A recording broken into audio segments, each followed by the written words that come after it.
പരശുരാമൻ മഴ എറിഞ്ഞിട്ട് 10 കൊല്ലം മുമ്പാണ് മഴ എറിഞ്ഞത് പറയാതിരുന്നത് ഭാഗ്യം. സർ ഞാൻ പറയട്ടെ, ഇല്ല, കഴിഞ്ഞ 10 കൊല്ലമായിട്ട് അല്ലെങ്കിൽ 5 കൊല്ലമായിട്ടാണ് ഇത്തരത്തിലുള്ള കാര്യങ്ങളൊക്കെ ആദ്യമായിട്ടാണ് നടക്കുന്നത് എന്നുള്ള നിലക്കാണ് അദ്ദേഹം പറയുന്നത്. സർ, ഇതേ ലാവോസിൽ പിന്നെ അന്നത്തെ ഗവൺമെന്റിന് വേണ്ടി ഞാൻ ഇതേ പറഞ്ഞ ഡെലിഗേഷൻ കൊണ്ട് പോയതാണ്. അതുപോലെ തന്നെ ഇതേപോലെ ഇൻവെസ്റ്റ്മെന്റ് പ്രപ്പോസൽ കിട്ടുന്നതാണ്, എക്സിബിഷൻ സ്റ്റാൾ വെക്കുന്നതാണ്, ജിടെക്കില്, ഹാനോവർ ഷോയില്, അതുപോലെ തന്നെ എല്ലായിടത്തും പോകുന്നുണ്ട്. പക്ഷെ ഒരു ചെറിയ ചേഞ്ച് എന്താണെന്ന് വെച്ച് കഴിഞ്ഞാൽ 10 കൊല്ലം കൊണ്ട് ഇവിടെ ഒരു ആറ്റിറ്റ്യൂഡൽ ചേഞ്ച് വന്നിട്ടുണ്ട്. അത് ഈ ആവേശത്തോട് പ്രസംഗിക്കുന്നത് നിങ്ങൾക്കാണ്. ഇടക്കിടക്ക് മിനിസ്റ്ററുടെ ശബ്ദം ഞാൻ സാർ എന്റെ ഒരു ക്വസ്റ്റ്യൻ തന്നെയാണ്. ഇടക്കിടക്ക് മിനിസ്റ്ററുടെ ആൻസറിൽ ഒരു കാര്യം വരുന്നുണ്ട്. എന്നാലും വ്യവസായം തുടങ്ങുന്നവർക്ക് ഒരു പെർസെപ്ഷൻ ഇവിടെ ഉണ്ട്. അത് ഞാൻ ഇതേമാതിരി പോയി വന്ന് ലക്ഷക്കണക്കിന് MOU സൈൻ ചെയ്ത് വന്ന് ഇൻവെസ്റ്റ്മെന്റ് പ്രപ്പോസലായപ്പോൾ ഇവിടുന്ന് കേട്ടത് എന്താണെന്നറിയാം? എന്തിനാണ് ഈ ദുർവ്യയം? ആ ചോദ്യം ഞങ്ങൾ ചോദിക്കൂല. ഈ പ്രപ്പോസലൊക്കെ ഇലക്ഷനാണല്ലോ, തെരഞ്ഞെടുപ്പാണ് വരാൻ പോകുന്നത്. ചിലപ്പോ ഞങ്ങൾ വന്നിരിക്കുമല്ലോ, ചിലപ്പോ ഞങ്ങൾ വന്നെന്നിരിക്കും.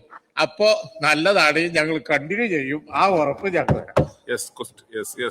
ചോദ്യമൊന്നും അല്ലെങ്കിലും അദ്ദേഹം നടത്തിയ വസ്തുതാ വിരുദ്ധമായ ചില പ്രസ്താവനകളുണ്ട്. അദ്ദേഹം പൊതുവെ അങ്ങനെ നടത്തുന്ന ഒരാളല്ല. കാരണം ഇപ്പോ ഞാൻ പറയട്ടെ, പ്രതിപക്ഷ ഉപനേതാവിനോട് ഞാൻ മറുപടി പറയുന്നത്, നിങ്ങൾ എന്തിനാ അസ്വസ്ഥരാകുന്നത്? സാർ, ഒരു കാര്യം ഞാൻ ചോദിക്കട്ടെ. നമ്മൾ ഈ പച്ചക്കളന്ന് പറയാൻ പാടില്ല എന്നാണ് അല്ലേ? വസ്തുതാവിരുദ്ധമായിട്ടുള്ള കാര്യങ്ങൾ സത്യമെന്ന മട്ടിൽ ആധികാരികമായി അവതരിപ്പിക്കുന്നതിൽ അസാധാരണ ശേഷി നിങ്ങൾക്കുണ്ട് എന്നുള്ളത് മാധ്യമങ്ങൾ സമ്മതിക്കുന്നതാണ്, ജനങ്ങളല്ലെങ്കിൽ. സാർ, ഈ MOUകളൊക്കെ എന്തുകൊണ്ട് യാഥാർത്ഥ്യമായില്ല?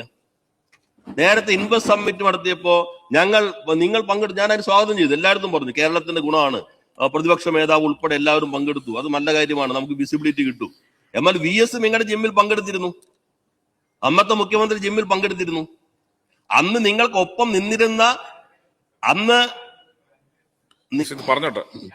നിങ്ങൾക്കൊപ്പം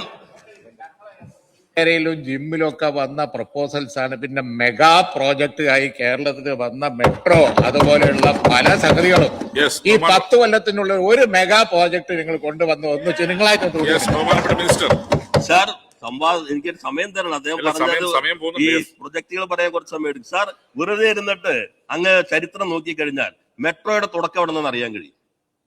നായനാരുടെ കാലഘട്ടത്തിൽ ആരംഭിച്ച തുടക്കം എവിടെ? അതിനുശേഷം മെട്രോയ്ക്ക് വേണ്ടി ഈ മെട്രോയെ അങ്ങ് ഉൾപ്പെടെയുള്ള ആളുകൾ സിംഗപ്പൂരിൽ പോയിട്ട് സിംഗപ്പൂര് കമ്പനിക്ക് വിൽക്കാൻ വേണ്ടി ശ്രമിച്ചപ്പോ അതിനെതിരെ കേരളം നടത്തിയ വലിയ സമരത്തിന്റെ ഭാഗമായിക്കൊണ്ടാണ് DMRCക്ക് അത് കിട്ടിയതെന്ന് അതിന്റെ നേതൃത്വം തന്നെ സാക്ഷ്യപ്പെടുത്തിയിട്ടുണ്ടല്ലോ. കമൽനാഥ് കേരളത്തിലേക്ക് വന്നു. സാർ, ഞാനൊന്ന് പാർലമെന്റ് മെമ്പറാണ്. സാർ, അദ്ദേഹം പറഞ്ഞോട്ടെ. അദ്ദേഹം ബഹുമാനപ്പെട്ട ഉപനേതാവ് പറയും, അവരൊന്നും കമന്റ് ചെയ്യില്ല. പ്ലീസ് അദ്ദേഹം പറയട്ടെ. യഥാർത്ഥത്തിൽ ബഹുമാനായ ഉപനേതാവ് ചോദ്യങ്ങളല്ലോ ചോദിച്ചത്. പക്ഷെ അദ്ദേഹം ഒരു പ്രസ്താവന നടത്തുമ്പോ ആ പ്രസ്താവന രേഖയിൽ വരികയും സമൂഹം കാണുകയും ചെയ്യുള്ളൂ. വസ്തുതാ വിരുദ്ധമാണ് എന്നുള്ളത് വസ്തുതകളെ അടിസ്ഥാനപ്പെടുത്തി സ്ഥാപിക്കേണ്ട ഉത്തരവാദിത്വം ഇപ്പോഴത്തിരിക്കുമ്പോൾ ഞങ്ങൾക്കുണ്ടല്ലോ. അദ്ദേഹം പറഞ്ഞത് കാര്യത്തിൽ എന്താ? നേരത്തെ പറഞ്ഞു നിങ്ങൾ ആരും സഹകരിച്ചില്ല, ഞങ്ങൾ സഹകരിച്ചു, നിങ്ങൾക്കാണ് മാറ്റം വന്നത്. VS അതിനകത്ത് വന്നു. സാർ, നിങ്ങളുടെ മന്ത്രിസഭ സാർ, അന്ന് ഇൻവെസ്റ്റ് സമ്മിറ്റ് നടത്തിയ മന്ത്രിസഭയ്ക്കകത്ത് ഐക്യമുണ്ടായില്ല. അന്നത്തെ റവന്യൂ മന്ത്രി, ഇന്നത്തെ UDF കൺവീനർ, അദ്ദേഹം പരസ്യമായി പറഞ്ഞു ഞങ്ങൾ ആരും അറിയാത്ത പദ്ധതികളാണ്, 1 ഇഞ്ച് ഭൂമി നൽകില്ല. ഞങ്ങളല്ല പറഞ്ഞത്, ഇന്നത്തെ UDF കൺവീനർ, അന്നത്തെ റവന്യൂ മന്ത്രി, അന്നത്തെ ഹരിത MLA-മാരുടെ പ്രസ്താവന നോക്കിക്കോ. ഇന്ന് നിങ്ങളോടൊപ്പം ഉണ്ടല്ലോ. അപ്പോ നിങ്ങൾക്കൊരു യോജിപ്പുണ്ടായിരുന്നില്ല. നിങ്ങളുടെ മുന്നണി എന്ന് കേരളത്തിൽ ഭരിച്ചാലും നിങ്ങളുടെ തമ്മിലടി മാത്രമാണ് കേരളത്തിന്റെ വികസനങ്ങളെ മുടക്കിയിട്ടുള്ളത്. അല്ലാതെ ഇങ്ങോട്ട് നോക്കണ്ട. നിങ്ങൾ തമ്മിലുള്ള തർക്കങ്ങൾ ഇപ്പൊ തന്നെ ഏത് വികസന പദ്ധതികൾ, തുരങ്കപാത ഞങ്ങൾ അനുവദിക്കില്ല എന്ന് പ്രഖ്യാപിച്ചില്ലേ? തുരങ്കപാത ഞങ്ങൾ അനുവദിക്കില്ല.